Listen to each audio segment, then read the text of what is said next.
Lower the weapon now, officer, because the next voice you hear may end your career.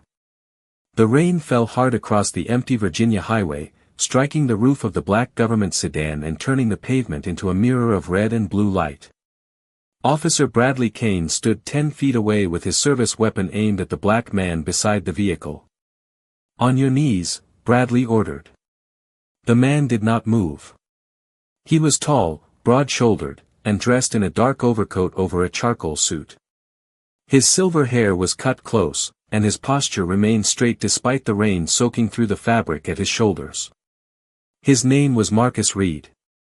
55 years old. A 4-star general in the United States Army. But Bradley did not know that. To him, Marcus was simply a black man driving an unmarked government sedan near a restricted military zone after dark. And in Bradley's mind, suspicion had already become guilt. "I said get down," Bradley shouted. Marcus kept both hands visible. "Officer, I have followed every lawful instruction you have given me." Bradley tightened his grip on the weapon. "You people always think you can talk your way out of trouble." The words cut through the rain. Marcus looked directly at him. Not with fear. Not with anger. With the controlled stillness of a man who had stood inside command rooms while lives depended on his next sentence. Imagine standing there. A decorated soldier. A man who had spent more than 3 decades serving his country.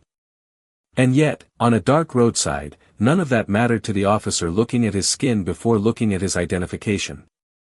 Bradley stepped closer. "Who does this car belong to?" "The United States government." Bradley laughed. A short, mocking sound. "Of course it does." Marcus glanced toward the patrol car. The dashboard camera was angled toward the trees instead of the roadside. The body camera on Bradley's chest showed no active light. That detail mattered. Marcus had seen similar reports earlier that day. Civilian drivers stopped near the military installation. Searches conducted without clear cause. Complaints dismissed because the recordings were missing. Marcus had left Washington, carrying documents connected to those incidents. He had not expected to become part of the evidence. Bradley reached toward the sedan's open window. "Step away from the vehicle." Marcus remained calm. "My identification is on the dashboard." Bradley snatched the leather credential case and opened it. His eyes moved over the military seal, the photograph, and the rank printed beneath Marcus's name. Then he threw it onto the wet hood. Fake.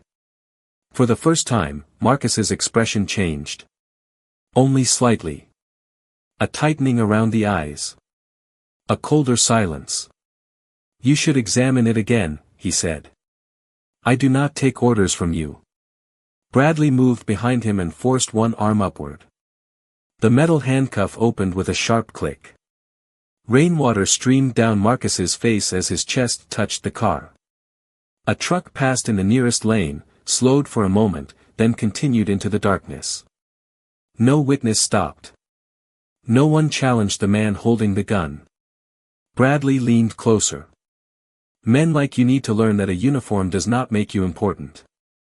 Marcus stared at his reflection in the windshield. Bradley had no idea how close he was to the truth. The general's phone rested inside the sedan, connected to a secure military channel. One call would confirm his identity.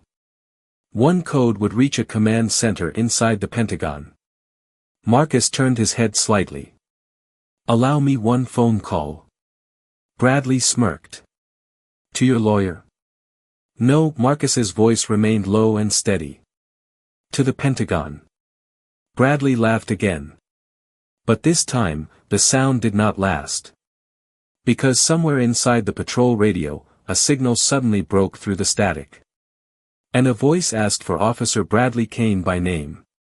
3 hours earlier, General Marcus Reed had left a secure meeting beneath the Pentagon carrying a folder no local officer was meant to see. Washington disappeared behind him beneath a ceiling of dark clouds. Rain followed the government sedan south toward Virginia, tapping steadily against the windshield while encrypted messages illuminated the dashboard screen. The folder beside him contained reports from civilians living near Fort Belvoir. Drivers stopped without clear violations. Vehicles searched without consent. Military families questioned as though their presence near the installation were suspicious. Most complaints shared three details: disabled cameras, missing records. Officer Bradley Kane. Marcus had spent 34 years in the United States Army. He had commanded troops overseas, advised national security officials, and delivered decisions in rooms where hesitation could cost lives. But this assignment was different. It concerned power much closer to home. 2 months earlier, a Black Army medic had been stopped while returning from night duty. Bradley claimed the vehicle matched a theft report. The medic was detained beside the highway for nearly an hour. No stolen vehicle had been reported. The body camera footage had disappeared. The complaint was dismissed. Marcus had read the medic's statement twice. One sentence remained with him. He looked at my skin before he looked at my uniform.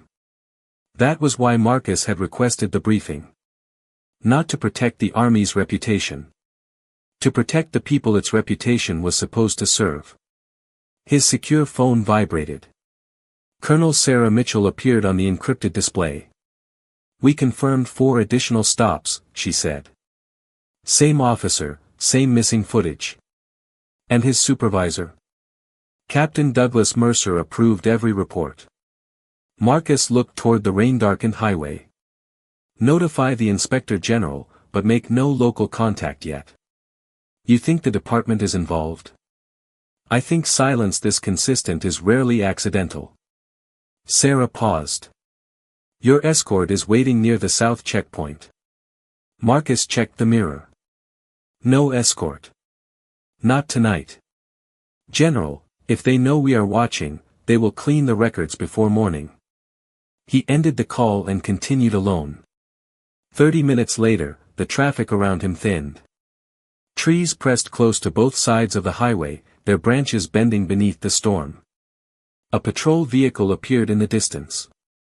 It remained behind him through one turn. Then another.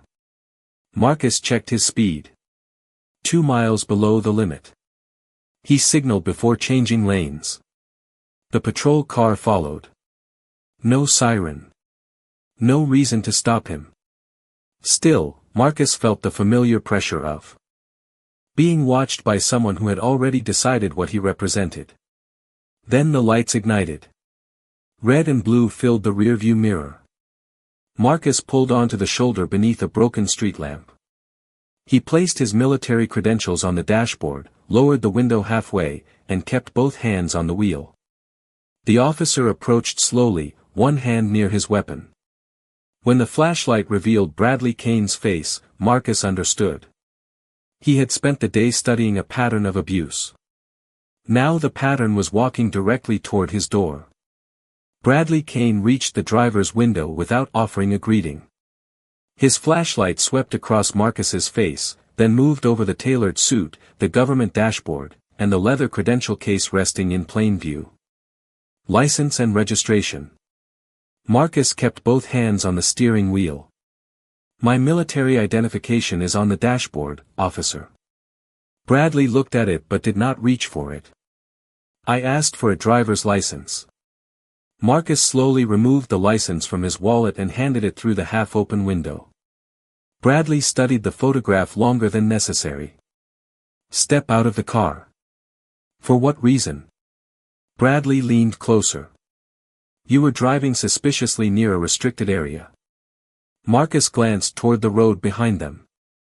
"I maintained the speed limit and signaled every turn." "You calling me a liar?" The rain grew heavier, filling the silence with a steady roar. Marcus looked at Bradley's chest. The body camera remained dark. "Is your camera operating?" Bradley's expression tightened. "That is none of your concern." "It becomes my concern when you order me out of a government vehicle without stating a lawful basis." The word government changed something in Bradley's face. Not caution. Annoyance. He opened the door and stepped back. Out. Now. Marcus emerged slowly, keeping his hands visible. At 55, he carried himself with the discipline of someone accustomed to command, but Bradley saw only resistance disguised as confidence. Face the vehicle. Marcus complied. Bradley searched his coat pockets and removed the secure phone. The screen lit briefly with an encrypted military seal. Bradley held it up. What is this? A protected government device. Bradley gave a short laugh. You expect me to believe that? Marcus turned his head slightly. You have my credentials. Bradley reached into the sedan, picked up the leather case, and opened it beneath the flashlight. The seal was clear. The photograph matched. The rank appeared beneath Marcus's name. General, United States Army. Bradley stared at it. For 1 second, doubt entered his eyes. Then pride pushed it away. Anyone can print this. He tossed the credentials onto the wet hood. Marcus watched rain gather across the military seal. You should verify them before continuing. Bradley moved behind him. I do not need instructions from you. The handcuff closed around Marcus's right wrist. The metallic click sounded sharper than the rain. A passing vehicle slowed, its driver watching through the glass, but Bradley waved it forward. No problem here. Marcus noticed the patrol camera angled toward the trees. The missing body camera light. The careless dismissal of valid identification. Every detail matched the complaints inside the folder. Bradley pulled Marcus's arm higher. You people think a title makes you untouchable. Marcus did not react. He had heard artillery closer than this man's voice. But dignity was not the absence of pain. It was the refusal to let pain decide what happened next. Officer Kane, Marcus said calmly, return my phone and permit one verified call. Bradley tightened the cuff. To whom? Marcus looked at his reflection in the rain-covered windshield. The Pentagon. Bradley laughed. Then the secure phone vibrated in his hand. The screen displayed a single line. Priority command authentication requested. His laughter stopped. Bradley stared at the screen. The secure phone vibrated again. Priority command authentication requested. He looked at Marcus, then back at the military seal glowing beneath the rain. For the first time, uncertainty replaced contempt. What did you do? Marcus kept his voice steady. I requested verification. Bradley tightened his grip on the phone. You do not request anything while I am conducting a stop. The device vibrated a third time. This time, a line of white text appeared beneath the seal. Connect authorized user immediately. Bradley's jaw hardened. He could have stopped. He could have unlocked the cuff, examined the credentials, and admitted that the situation required verification. Instead, he chose pride. He pressed the decline icon. The screen went dark. Marcus watched him carefully. That was your chance to correct this. Bradley pushed him harder against the sedan. You think some encrypted screen makes you important? No, Marcus said. My identity does not depend on whether you believe it.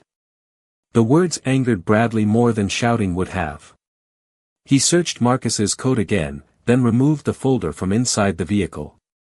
The cover bore no public markings, only a red security stripe and a serial code. What is this? Material protected under federal authority. Bradley opened the folder. Marcus turned sharply. Close it. Bradley raised his weapon with one hand. Do not move. The highway seemed to disappear beneath the rain. Marcus froze. Not because he lacked the ability to act. Because discipline had taught him that survival sometimes meant refusing the instinct to overpower a frightened man holding a gun. Bradley flipped through the first pages. Civilian complaint summaries. Vehicle stop records. Missing camera reports. Then he saw his own name. Officer Bradley Kane. His face changed. What is this? Marcus did not answer. Bradley turned another page. Captain Douglas Mercer. Approved reports. Suppressed footage. Internal review failures. The folder trembled slightly in his hand. You were investigating me. Marcus looked at him through the reflection in the windshield. I was reviewing a pattern. Bradley stepped back. His breathing became louder. A guilty man can fear evidence more than a weapon. He grabbed his radio. Dispatch, contact Captain Mercer. Static answered first. Then a dispatcher confirmed the connection. Mercer's voice came through low and tense. What happened? Bradley moved away from Marcus, but the rain carried every word. I stopped a man with military credentials. He has files with our names. Silence. Long enough to become an admission. Then Mercer spoke. Do not let him make a call. Marcus heard the fear beneath the command. Bradley looked toward him. What should I do? Another pause. Secure the phone. Take the folder. Bring him in before anyone else arrives. Marcus closed his eyes for one brief second. The stop was no longer a mistake. It had become obstruction. Bradley returned and pressed the weapon toward Marcus's back. You are coming with me. Marcus raised his head. No, Officer Kane. The patrol radio suddenly erupted with overlapping voices. A military dispatcher. A federal command channel. Then one voice cut through the noise with absolute authority. This is Pentagon Command Operations. Identify the officer detaining General Marcus Reed. Bradley stopped breathing. The rain continued to fall.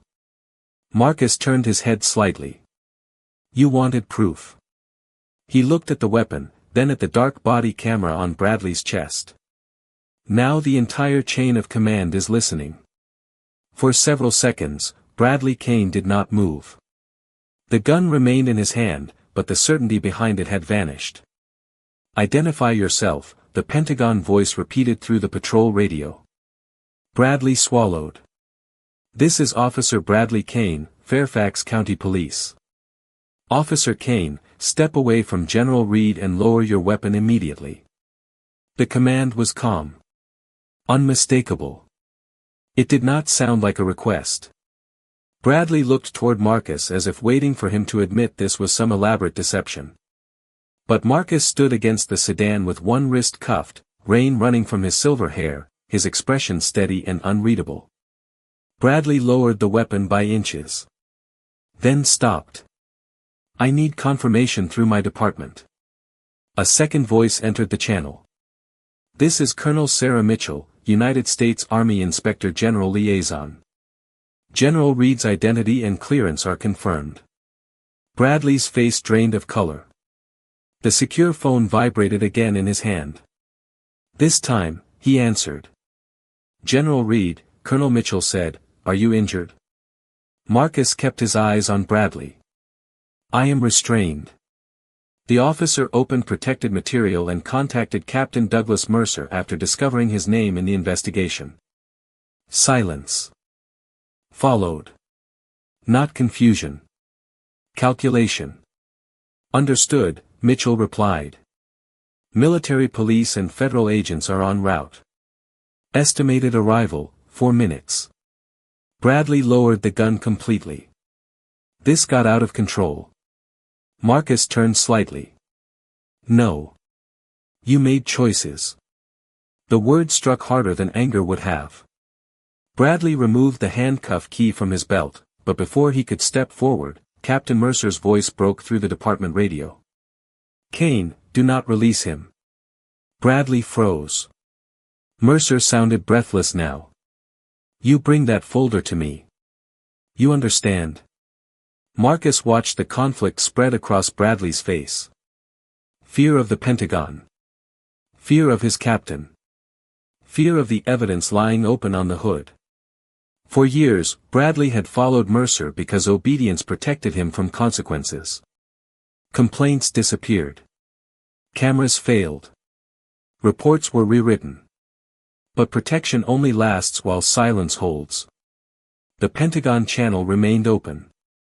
Every word was being recorded. Mercer spoke again. "Kane, answer me." Bradley looked at Marcus. Then at the folder containing the names of civilians whose stories had been dismissed. "What happens if I release you?" he asked quietly. Marcus's voice remained firm. "You will still answer for what you have done." Bradley looked toward the highway. Distant lights appeared through the rain. White military police vehicles. Dark federal SUVs. They approached quickly, cutting through the storm in two lines. Bradley unlocked the cuff. The metal opened with a soft click. Marcus rubbed his wrist but did not step toward him. Instead, he reached for his credentials and closed the wet leather case. Bradley placed his weapon on the hood. "I was following procedure." Marcus looked at the disabled body camera on Bradley's chest. "No," he said. "You were following a system that taught you procedure could be used as a disguise." The first military vehicle stopped behind the patrol car. Doors opened. Armed personnel stepped into the rain, disciplined and alert. A federal agent approached Bradley and ordered him away from the weapon. As his hands were secured behind him, Bradley looked at Marcus one final time. The man he had mocked had not raised his voice. Had not threatened him. Had not needed to. The truth had arrived with its own authority. And this time, Bradley had nowhere left to point the gun. The military police secured the roadside in less than 2 minutes. One team moved Bradley away from the patrol car. Another photographed the weapon on the hood, the disabled body camera, the open folder, and the handcuff marks around Marcus's wrist. Nothing was left to interpretation.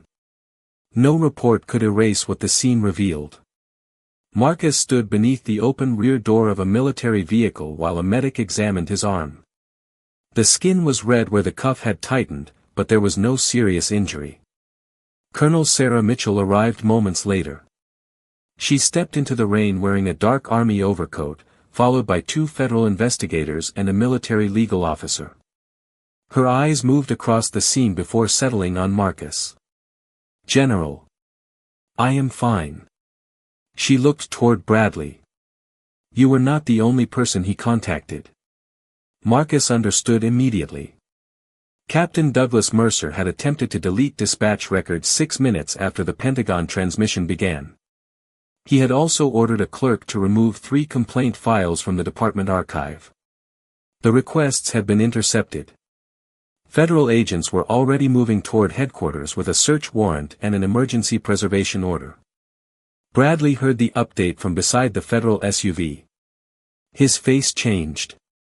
"Mercer will blame me." No one answered. He turned toward Marcus. "He told us which vehicles to stop." Marcus remained silent. Bradley continued, each word arriving faster than the last. He said government contractors, military families, and out-of-state drivers would not challenge the reports. He said people would trust us before they trusted them. "Black drivers?" Mitchell asked. Bradley looked down. The rain struck the pavement between them. "Yes." The admission did not arrive with drama. It arrived quietly. Like every truth that had waited too long to be spoken. Marcus stepped closer. "How many stops?" "I do not know." "That is not an answer."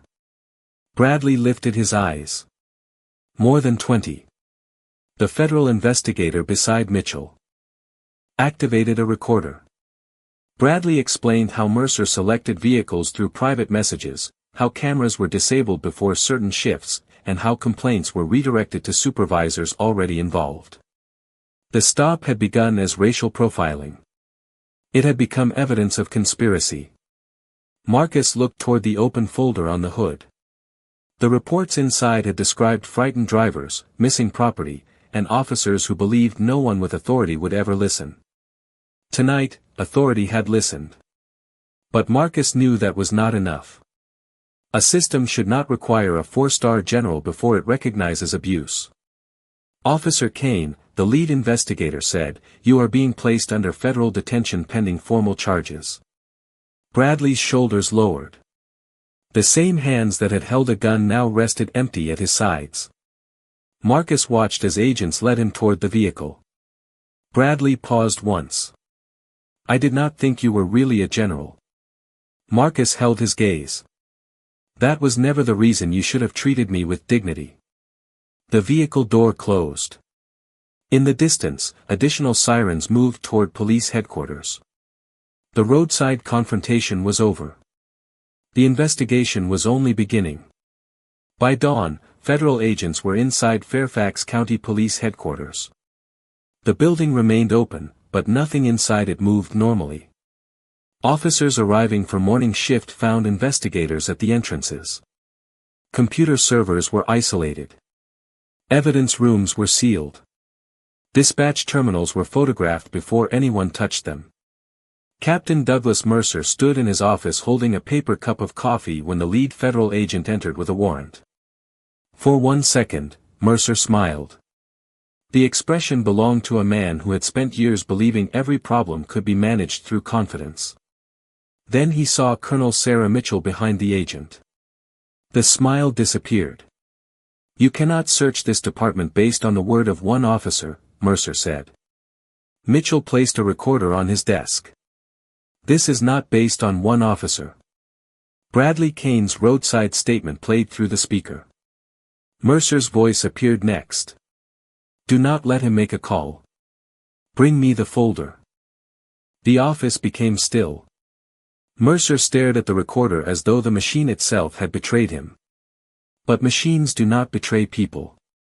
They preserve what people choose to say. Agents opened his desk drawers and recovered 3 department phones, 2 unregistered flash drives, and a handwritten list of license plates. Many belonged to black military families living near the installation. One name had been marked twice. Sergeant David Price. The Army medic whose complaint had first brought the pattern to Marcus's attention. Across the building, investigators found body camera units stored without batteries, deleted complaint indexes, and cash sealed inside envelopes that did not appear in any official evidence system. The misconduct had not survived because it was sophisticated. It had survived because too many people had treated repetition as proof of innocence. Marcus arrived shortly after sunrise. He entered without ceremony, wearing a fresh uniform beneath his overcoat. 4 silver stars rested on his shoulders. Officers in the lobby straightened when they recognized him. Some saluted. Marcus acknowledged them but did not slow down. The respect he received now felt heavier than the disrespect from the roadside. Both came from the same uniform. Neither should have determined his dignity. Sergeant Price waited inside an interview room with his wife. When Marcus entered, the medic stood quickly. "General." Marcus extended his hand. "I read your complaint." David's expression tightened. "They told me the camera failed. It was disabled." The truth struck him quietly. His wife covered her mouth. For months, they had questioned whether they remembered the stop correctly. Whether fear had exaggerated it. Whether resisting the humiliation would only make things worse. Now the evidence said what they had always known. Marcus looked through the glass toward Mercer's office, where agents were escorting the captain into the hallway. Mercer saw him. There was anger in his eyes. And fear beneath it. "You think this changes anything?" Mercer called out. Marcus remained calm. "It changes what you can hide." Agents guided Mercer forward. Around them, officers watched in. Silence. But this silence was different. It was no longer protecting power. It was witnessing its collapse. 6 weeks later, the investigation had moved far beyond one roadside stop. Federal teams reopened every complaint connected to Bradley Kane and Captain Douglas Mercer. What began with missing camera footage became a map of misconduct stretching across years. 27 drivers were contacted. 19 were black. 11 had military connections. Several had lost cash or personal property during searches that never produced charges. Each story sounded different at first. A nurse returning from a night shift. A contractor carrying payroll money. A young lieutenant driving home in civilian clothes. But the details repeated. The same questions. The same disabled cameras. The same supervisor approving the reports. Marcus Reed sat inside a temporary review office at Fort Belvoir, reading testimony beneath the pale light of an early morning. On the table beside him rested the photograph of Sergeant David Price standing with his wife after their confiscated property had been returned. It should have felt like progress. Instead, Marcus felt the weight of how long truth had been forced to wait. Colonel Sarah Mitchell entered carrying a sealed folder. "Mercer has agreed to speak," she said. Marcus looked up. "Why now?" "Because 2 officers accepted cooperation agreements yesterday." Protection had begun to collapse. Not from courage. From fear. Mercer was brought into the interview room without his uniform. His posture remained rigid, but the authority once carried in his voice had disappeared. He looked across the table at Marcus. "You destroyed my department." Marcus did not react. "No. Your choices exposed it." Mercer leaned back. "You think Kane acted because of race? I think you built a system that selected people you believed no one would defend." Mercer's eyes shifted. That was enough. He described the private message group, the coded language, and the informal instructions to target vehicles near the installation. Out-of-state plates. Black drivers. Military families traveling alone. The officers called them low-risk complaints. People unlikely to return. People easier to discredit. The federal recorder captured every word. When the interview ended, Mitchell placed a final document before Marcus. It was a proposed reform agreement. Independent complaint review. Automatic external investigation when camera footage disappeared. Permanent preservation of traffic stop records. Mandatory intervention requirements for officers who witnessed misconduct. Marcus read each page slowly. Justice was not only punishment. Punishment ended careers. Reform ended patterns. Outside the building, Sergeant Price stood with several families whose cases had been reopened. Some carried photographs. Others held old complaint letters stamped closed. Marcus stepped outside to meet them. A woman approached and asked the question he had heard too many times. Why did it take a general for them to listen? Marcus looked at the crowd. It should not have. The answer was honest. And painful. Behind them, the American flag moved in the morning wind. Marcus had served beneath it for 34 years. That day, service meant more than defending a nation from distant threats. It meant confronting the injustice hiding behind familiar uniforms. Bradley had pointed a gun at the wrong man.